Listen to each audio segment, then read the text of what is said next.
es fundamental comprender cómo se constituyen.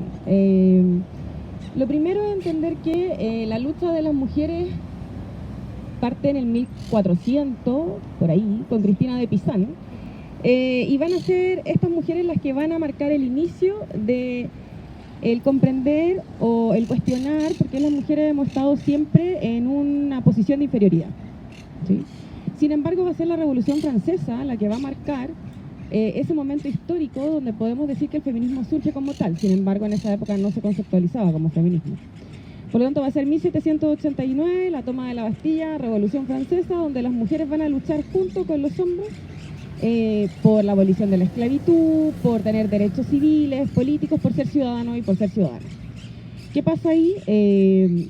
Vamos a ver que está el contrato social, Rousseau, hablamos de tener derechos, de ser ciudadanos. Sin embargo, toda esa historia donde las mujeres lucharon junto con los hombres termina con esas mujeres que habían luchado por estos derechos guillotinadas, terminan en la guillotina, y por otra parte se hace la Declaración Universal de los Derechos del Hombre y el Ciudadano, dejando fuera a las mujeres. O sea, las mujeres luchamos junto con los hombres de esa época y sin embargo quedamos fuera, completamente fuera de el derecho a ser ciudadanos. ¿Por qué es importante, fundamental esto? Porque hoy día cuando hablamos de ser parte del proceso constituyente y estar representada, tener paridad, estamos hablando de tener derechos, de ser reconocidas como ciudadanas, que la Constitución Política de Chile lo reconoce. Sin embargo, pareciera ser que el ejercicio de estos derechos es el problema. ¿No nos escuchan? ¿Sí? ¿No? ¿Me escuchan? ¿No? ¿Sí? ¿Sí? ¿Con eco? ¿Acá? ¿Sí? Ya. Ya, no voy a mover el micrófono de aquí. Bueno, entonces, elementos importantes de esta primera ola. Bueno, las mujeres cuestionan la situación de inferioridad en la que se encontraban y desde ahí se posicionan. Está la carta de quejas que van a elaborar las mujeres y van a decir, bueno, ¿qué era lo que pasaba con nosotras? En esos elementos es fundamental comprender cómo desde ahí el debate feminista en esta ola, de acuerdo a Amelia Valcárcel, que es una feminista española, va a decir, uno de los elementos fundamentales es que el feminismo es el hijo no deseado de la Ilustración.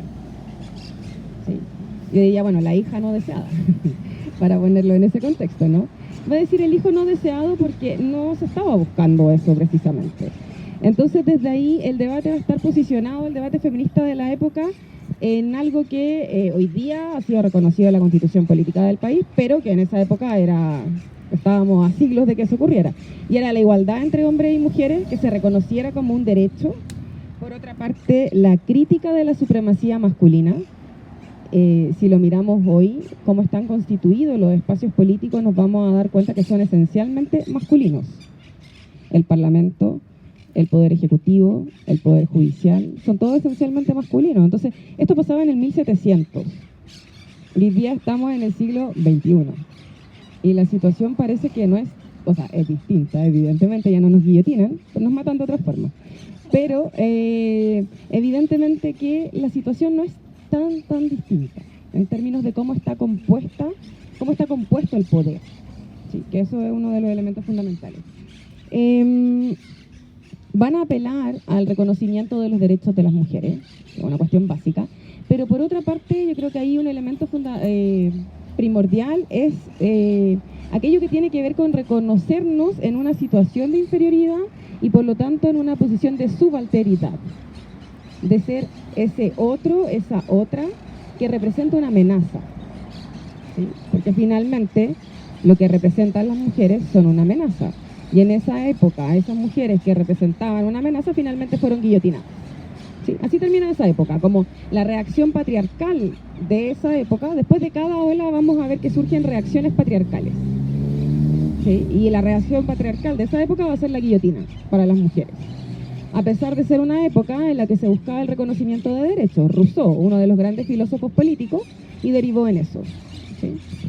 Eso es como la parte más importante de la primera ola. No me voy a detener ni voy a profundizar en eso. Sin embargo, hay que comprender que fue siglo XVIII, principios del XIX, y que esto termina con esta reacción patriarcal que va a derivar en el Código Napoleónico, donde finalmente las mujeres otra vez van a terminar, no otra vez, sino que seguían siendo supeditadas dentro del matrimonio al ser propiedad privada del hombre. ¿Sí? Por lo tanto, éramos otra vez parte de los bienes que los hombres tenían. ¿Sí? Recuerden que las mujeres en esa época eran puestos al mismo nivel que los niños, niñas y las personas dementes. ¿Sí? Entonces, de esa época, porque quiero comentarles que estas olas además hay mucho debate, porque desde el feminismo hay distintos cuestionamientos a esto. Sin embargo, quiero que se entienda que las olas del feminismo sirven para comprender la estructura y la evolución de cómo han avanzado los demandas de las mujeres, y esto entendiéndolo en un contexto occidental, ¿sí? Porque en Asia, en Medio Oriente, estas olas van a tener variaciones, así como en América Latina. En el caso nuestro, hay autores que plantean que las olas del feminismo en Chile, la primera ola va a ser el sufragismo. Sin embargo, como parte de lo que estoy investigando y de lo que estoy escribiendo, creo que es primordial situar la primera ola del feminismo en Chile a finales del siglo XVIII, del XIX, y en 1800, a finales del 1800, vamos a tener todo lo que es el feminismo obrero anarquista. Y el feminismo obrero anarquista es algo de lo que generalmente no se habla en Chile. O sea, partimos considerando el sufragismo, pero no el feminismo obrero anarquista. Y es fundamental porque las mujeres eran parte de las huelgas, de las manifestaciones y de todo lo que estaba allí. Y lo primordial que era el anarquismo en todo esto. El anarquismo, desde lo que plantea como teoría política, va a señalar ya en esa época que los derechos sexuales de las mujeres eran un elemento fundamental si queríamos avanzar en los derechos de las mujeres. Por lo tanto, si queremos ver el símil en Chile de esa primera ola, va a ser este feminismo anarquista obrero que se va a dar a finales del 1800 y que va a ser el antecedente de esa segunda ola, que va a ser el sufragismo chileno, que es la ola que está más conocida hoy día. Ahora, a nivel global, y esto ya es lo que se conoce más, vamos a ver que la segunda ola va a estar dada por el sufragismo a nivel global. Ese sufragismo va a partir en Inglaterra y en Estados Unidos. Va a ir de la mano de los procesos de independencia, se va a vincular además a la revolución industrial, y vamos a ir a ver que finalmente las mujeres vamos a obtener estos derechos políticos, pero va a ir de la mano de otros procesos que tienen que ver con las guerras, la Primera Guerra Mundial y la Segunda Guerra Mundial. ¿Por qué esto? Porque finalmente los hombres tienen que ir a la guerra y son las mujeres las que se tienen que quedar en los países, en los estados, reproduciendo económicamente y produciendo económicamente. Por lo tanto, ahí lo que vamos a encontrar en esa época en concreto es que las mujeres se ven obligadas a salir al espacio laboral, y por eso los estados se ven obligados a reconocer esos derechos. Y de la mano de estos procesos políticos paralelos es que finalmente, y obviamente de un sufragismo intenso, recuerden que hay un dicho por ahí que las feministas del pasado no eran como las feministas de hoy día, aludiendo a que las del pasado eran más pacíficas y más tranquilas, al parecer. Sin embargo, lo que el sufragismo muestra es que no era así. También se hicieron manifestaciones bastante violentas para poder atraer la atención de la clase política y de aquellos que tenían que reconocer nuestros derechos. Por lo tanto, el sufragismo va a tener esto. De hecho, una de las sufragistas muere en el derbi inglés, que va a ser como el punto ícono, porque se va a intentar parar el caballo del rey en el derbi, y finalmente muere en ese intento. Y ese punto ícono no va a significar el reconocimiento de los derechos políticos de las mujeres en Inglaterra, sino que va a tener que ser John Stuart Mill, un filósofo político inglés, y además en ese momento integrante del Parlamento inglés, quien va a exigir el reconocimiento del voto para las mujeres. Y va a ser ahí, es decir, otra vez, desde la voz de otro hombre, que finalmente ese derecho de las mujeres va a ser reconocido. Ahora, sin que un poco lo que ha pasado a lo largo de la historia, que es ir desmereciendo todo lo que el movimiento feminista ha hecho en esta genealogía feminista, por alcanzar los derechos de ciudadanía de las mujeres. Finalmente, cuando un hombre dice lo mismo que las mujeres estamos diciendo, es cuando esos derechos son reconocidos. ¿Ya? Hasta el día de hoy dice, sí. O sea, solo es cosa de mirar el debate por la paridad en el Parlamento y las discusiones que se dan en las cámaras o todo lo que está pasando hoy día. ¿Qué vamos a tener ahí? El sufragismo es conocido por la demanda de derechos políticos. Sin embargo, no eran solo derechos políticos. Había un derecho fundamental que se exigía ahí, que era el derecho a la educación. El derecho a la educación y derechos civiles, como cuáles, como la patria potestad de los hijos, el poder administrar los bienes que las mujeres tenían, porque ustedes saben que en la medida que la mujer se casaba con un hombre en esa época, todo lo que era de ella pasaba a ser de él y administrado por él. Incluso si las mujeres trabajaban, esa remuneración, ese salario era administrado por los hombres. Por lo tanto, no había ningún nivel de independencia de las mujeres. ¿Qué otra cosa es importante de esta ola? En paralelo a esta ola va a surgir el feminismo obrero, el feminismo marxista, el feminismo socialista, el feminismo comunista, de todo lo que no les voy a hablar ahora porque si no podríamos estar muchas horas aquí, pero que es importante irlo configurando. En la primera ola hablamos de un feminismo ilustrado y en una segunda ola vamos a hablar de todos estos otros feminismos, socialista, comunista, obrero. Ahora, en Chile, ¿qué pasó? Ya les decía antes, el sufragismo va a ser la ola más conocida, o desde el punto que se da el punto de inicio en Chile. En 1949 vamos a obtener el derecho a voto, las mujeres en Chile. Y desde ahí en adelante, al igual que lo que pasa con la reacción patriarcal a nivel global, vamos a ver que Julieta Kirkwood dice que después de cada ola se produce un silencio feminista. Y ese silencio feminista está acompañado de esta reacción patriarcal, es decir, cómo el patriarcado reacciona oprimiendo y reprimiendo a las mujeres que habían exigido estos derechos. Por lo tanto, ahí Julieta Kirkwood lo plantea como un silencio, es decir, después de cada auge de cada ola, es decir, alcanzamos los derechos y hay un declive de esa ola. Ya eso la Julieta le llama un silencio feminista. En Chile tenemos los derechos, elegimos la primera parlamentaria. Va a estar esta ola marcada mucho también por el derecho a la educación.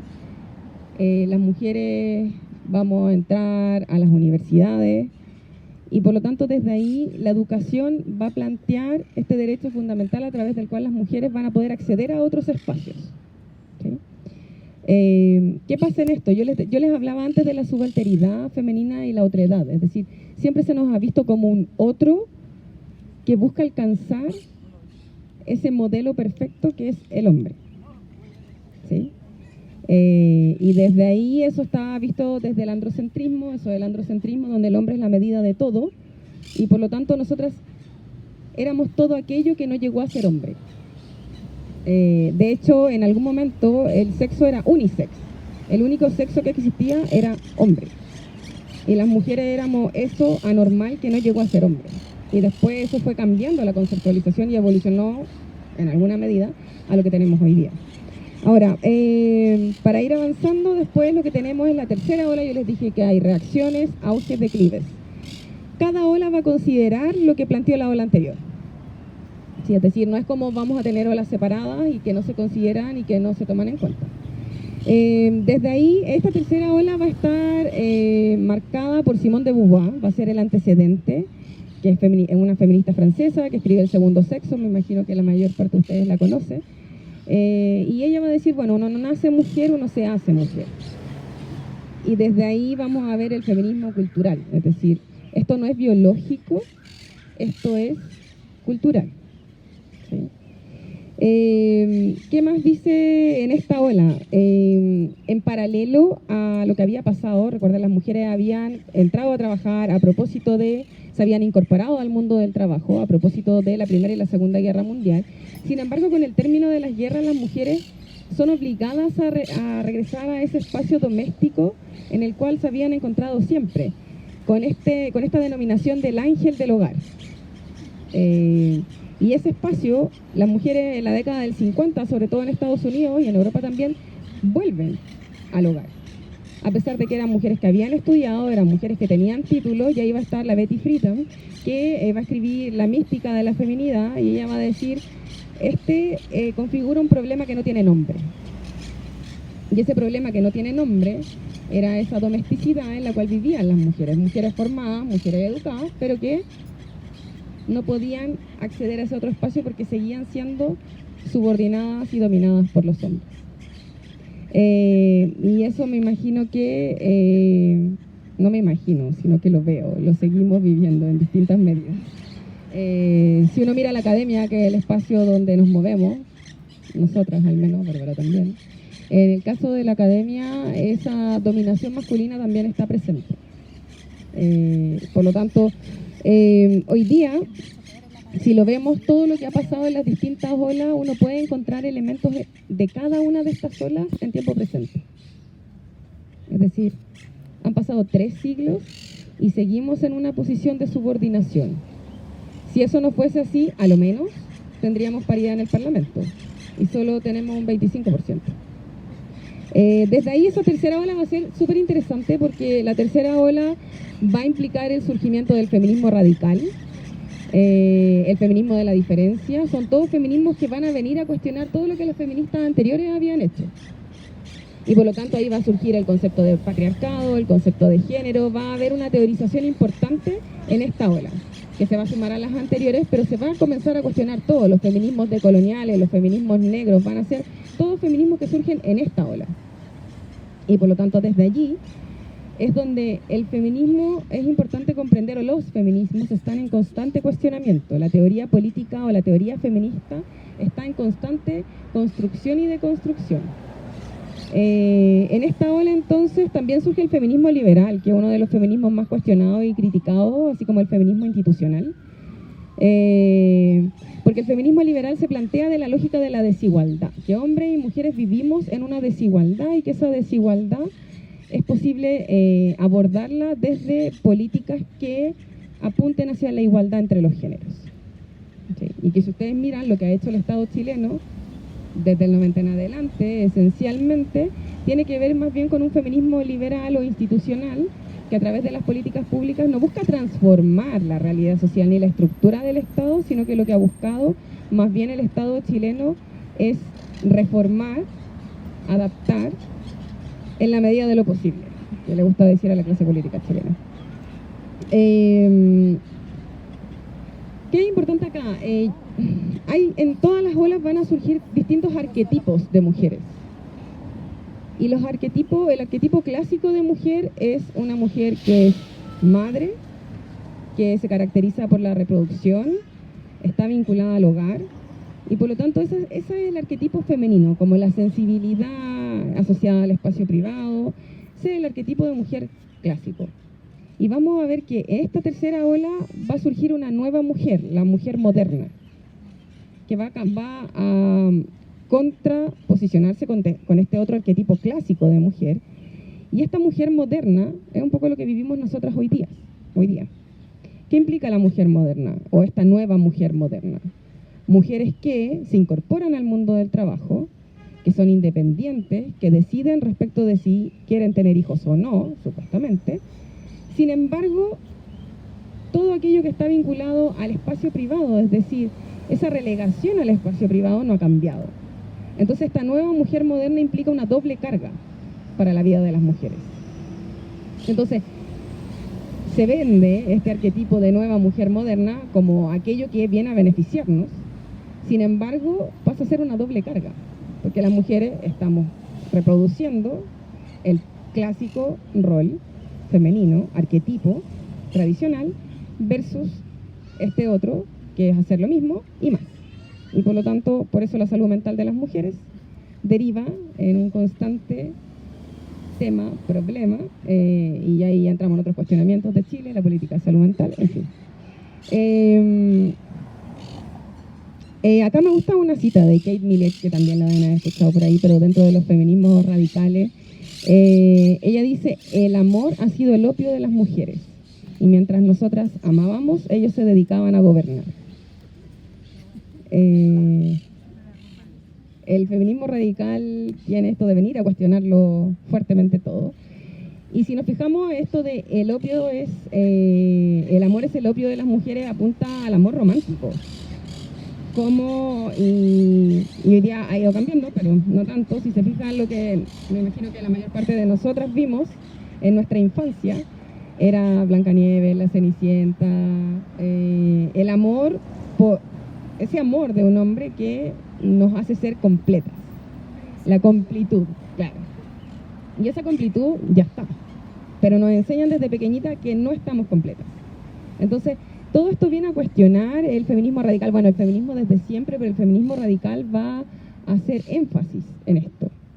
Y en contrapartida va a destacar el esencialismo femenino, de la feminidad. Es decir, ya no queremos ser igual a los hombres, lo que queremos es que se reconozca lo importante que es lo que somos las mujeres y cómo lo que las mujeres somos y hacemos también es necesario para las sociedades. O sea, si se fijan, los cuidados son lo que sostiene los estados en Chile. Bueno, no en Chile, sino que todos los estados. El 90% de los cuidados o más lo realizamos las mujeres. Y económicamente, si eso se monetariza, es fundamental para la sostenibilidad de las economías de los distintos estados. Por lo tanto, ese rol clásico al cual se nos ha asociado es algo que vienen a rescatar las radicales, pero se contrapone con las otras miradas feministas porque ahí entran en un cuestionamiento, bueno, no hemos venido a reproducirnos, no hemos venido a ser madres, y ahí hay crisis y cuestionamientos. ¿Qué más? De esta ola, bueno, yo les decía, surge el concepto de patriarcado, que ya está tan dicho y trabajado que me imagino que todos lo conocen, la dominación sexual masculina respecto de las mujeres, y eso está en todos los espacios. En el colegio, bueno, en los espacios educacionales, el colegio, el patio, también es dominado por los niños, con jugar a la pelota, ¿no? Y las niñas están relegadas a otros espacios. Hasta ahí, en eso lo vemos. En los juegos, en los distintos aspectos de nuestras vidas. ¿Qué otro lema surge de esa época? Lo personal es político. ¿Qué viene a decir el feminismo radical de esa época? Que lo que pasa en la vida privada también es político. Las relaciones de poder dentro de la familia también es política. Que el padre de familia, el pater, ocupe la cabecera de la mesa y tenga el plato más grande, también es político. Porque nos está enviando mensajes respecto de nuestra construcción de estos arquetipos masculinos y femeninos. Ahora, esta ola, que va a ser una de las olas, a mi parecer, más interesantes, porque surgen los feminismos decoloniales, como todas estas olas que yo les cuento, además van a ser cuestionadas desde los feminismos disidentes, desde los márgenes. Feminismos negros, feminismos chicanos, feminismos islámicos. Todos estos feminismos van a venir a cuestionar todo lo que se había construido ya. Y desde ahí, lo que vamos a tener en esta tercera ola va a ser una reacción patriarcal conservadora, una ola conservadora con Reagan en Estados Unidos, con la revolución sexual que teníamos en ese momento, ¿cierto? La emancipación sexual de las mujeres. Esta ola conservadora va a venir otra vez a colocar a las mujeres en su lugar. Y ese lugar es la casa, la familia. Y si lo vemos en Chile, tenemos toda la década del 60 y parte del 70, inicios del 70, donde también está el movimiento hippie, la emancipación sexual, hasta la dictadura, donde vemos que evidentemente a través de SEMA Chile, que era el brazo armado de la dictadura, para devolver a las mujeres a ese lugar que tenían que estar. Recuerden, bueno, todo lo que pasó con SEMA Chile, pero va a ser el brazo armado de la dictadura a través de Lucía Iriarte la que nos va a devolver a ese lugar del que nos estábamos escapando. Rápidamente, ya para dejarle espacio a Bárbara, hoy día estamos en una cuarta ola feminista. O sea, ya no hay duda de aquello. Es una cuarta ola feminista, y esta cuarta ola feminista se caracteriza por ser un movimiento global que está sustentado en un movimiento global internacional donde las redes sociales tienen un papel fundamental, porque eso permite también la coordinación transnacional del movimiento, cómo somos capaces de organizarnos entre los distintos movimientos de mujeres y feministas del mundo. Y hoy día vemos que esa cuarta ola va a estar además caracterizada por un elemento que va a ser parte de estos feminismos, pero él va a surgir en la tercera ola, pero va a tomarse como uno de los elementos fundamentales de esta ola, que es la interseccionalidad. La interseccionalidad o el feminismo interseccional plantean entonces que todas las categorías, es decir, sexo, género, raza, etnia, clase, porque aquí vamos a ver que en la izquierda siempre el debate es género o clase.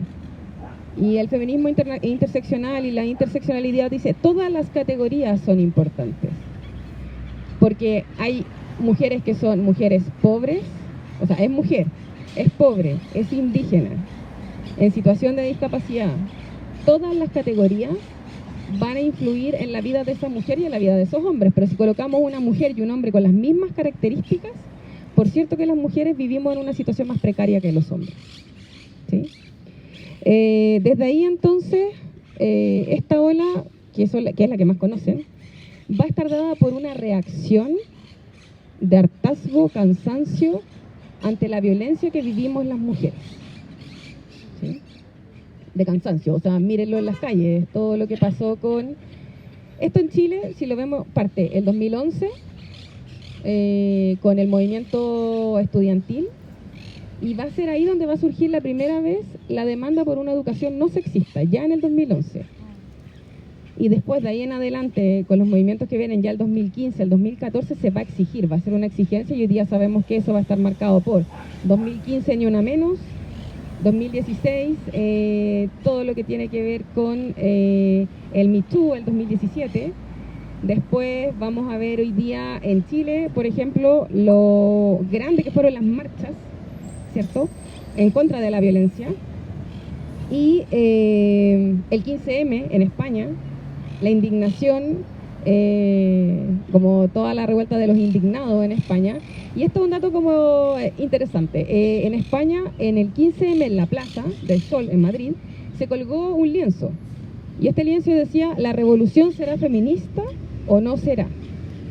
El 2015 ya estaba ahí colgado.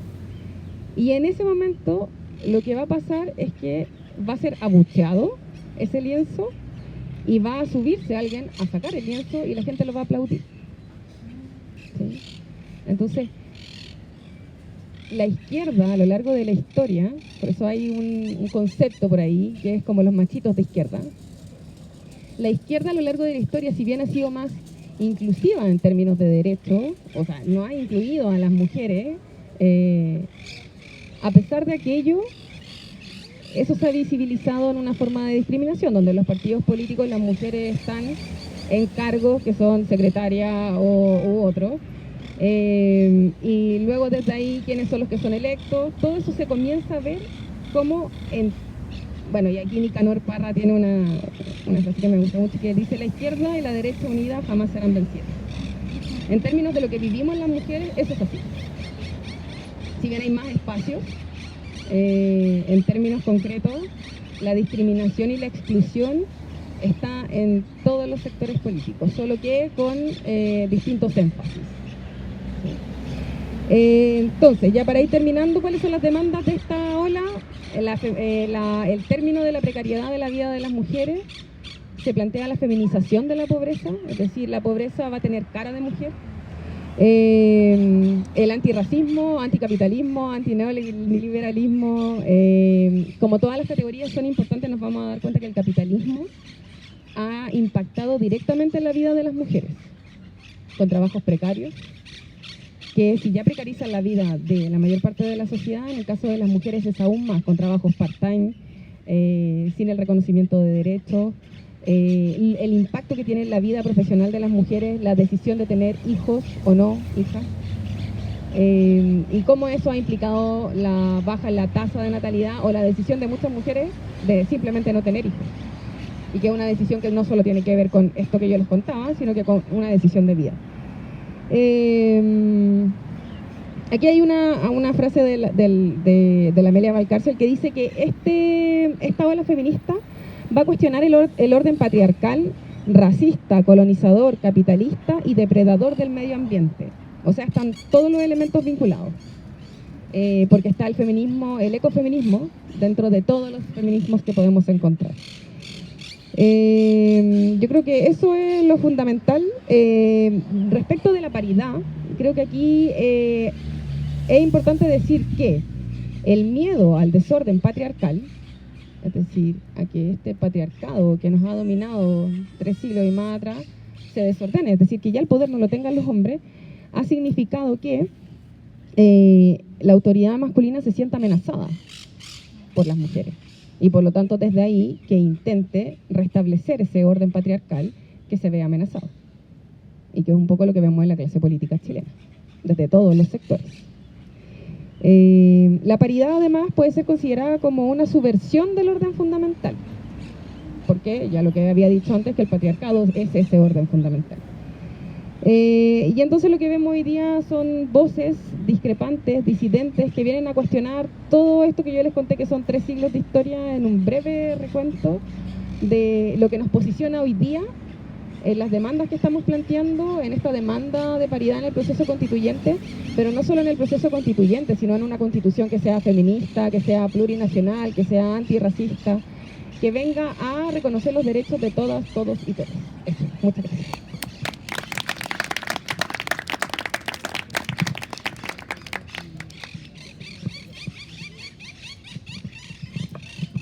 Gracias. Hola, yo soy Bárbara Sepúlveda, soy directora ejecutiva de ABOFEM, que es la Asociación de Abogadas Feministas de Chile. Y luego de esa tremenda introducción respecto de la relevancia del movimiento feminista en el mundo y en nuestro país, yo vengo a contarles qué es lo que está pasando hoy día respecto del debate constituyente, cómo hoy día existe una lucha por la paridad efectiva a nivel de participación política para el proceso constituyente y además cómo nosotros estamos planteando que esto no solo significa una medida procedimental, es decir, no solo una medida que va a posicionar a las mujeres de forma cuantitativa en un espacio de liberación política, sino que esto podría tener consecuencias de fondo que son muy relevantes para la discusión de cuál es la nueva constitución que queremos y por qué esta constitución es especialmente relevante para terminar o proponer un fin a la desigualdad y la inequidad de género. Además de sumar, no solo en términos binarios, hombres y mujeres, sino que a la diversidad sexual o a las disidencias sexuales, dependiendo de cuál es la postura política que ustedes quieran adscribir. Y me voy a correr un poquito. Sí. Es que como que se corrió el sol, entonces estamos hasta ahí. Sí.